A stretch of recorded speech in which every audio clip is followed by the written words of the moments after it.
बिथांखौ आं दिनै निमाहा बिदों नोंथांनियाव आरो बाहाय गोरोबथाखौ केन्सेल खालामनाय लोगो लोगो दावराव जागोन जुदि केन्सेल जामारदोंबा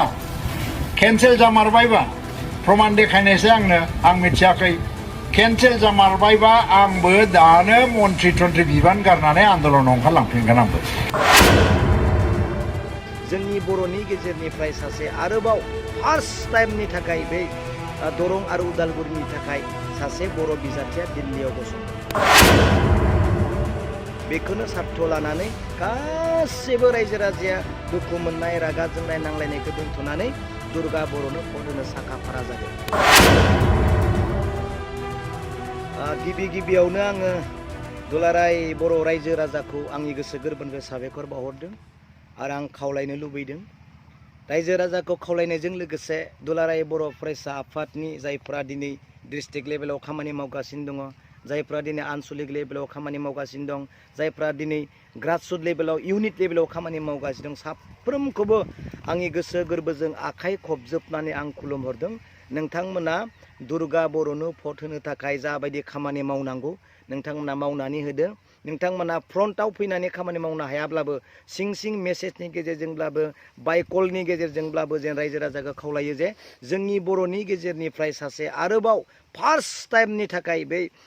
दरं आरो उदालगुरिनि थाखाय सासे बर' बिजाथिया दिल्लीयाव गसंगोन बेखौनो सार्थ लानानै गासैबो रायजो राजाया दुखु मोननाय रागा जोंनाय नांलायनायखौ दोनथ'नानै दुर्गा बर'नो भट होनो साखा-फारा जादों दिनै गमामायैनो बिटिआर एकटनि दफाखौ मावफुंनांगौब्ला जोंनि लकेलनि थाखानाय बिटिआरनि केन्डिडेटआसो बिजाथियासो खामानि मावनो हागोन बे जाबाय दुर्गा बर' आरो जुदि सोरबाया जुदि सानदोंब्ला बिटिआर एकटनि दफाखौ मावफुंनो थाखाय दिलीप शइकिया बिटिआरनि बायजोनि केन्डिडेटआसो मावगोन होनना सोरबाया जुदि सानदोंब्ला बुंदोंब्ला बेयो 100आव 100 नंखाय खोथा आरो माबा मोनसे आन्डार एस्टिमेट लानानैसो बिथाङा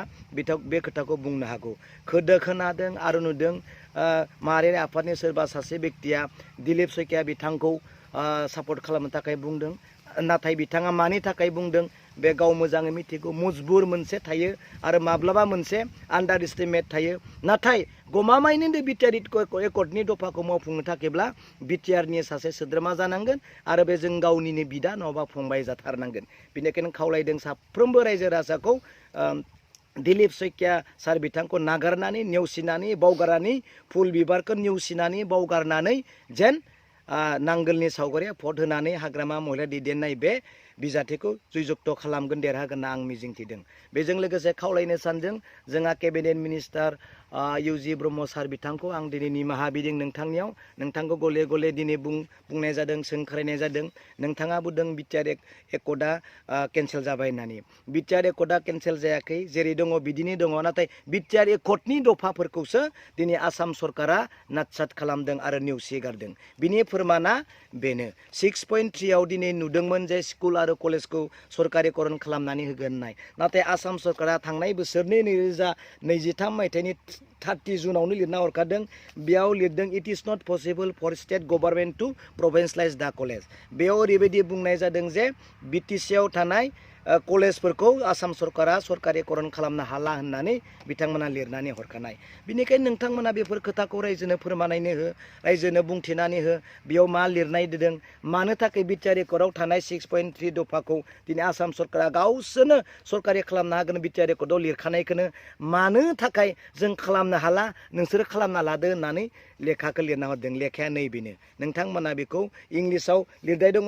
it is not possible for state government to provincialise the college बेयाव दसखानल' कलेजनि खोथाखौ बुङाखै अल अभार कलेजनि खोथाखौनो बिथांमोना आसाम सरकारा बिटिसि रायजोनो बुंहरदों बेनिखायनो खावलायदों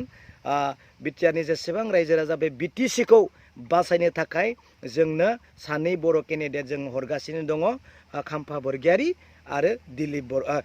दुर्गा दास बर'खौ बिनिखायनो खावलायदों जे बयबो रायजो राजाया बिपिएफनि केन्डिडेटखौ देरहासार होगोन आरो सिं जायफोरा खामानि मावदों बिथांमोना मावबाय थागोन होननानै आं खुलुमहरदों थेंक इउ गोजोन्थों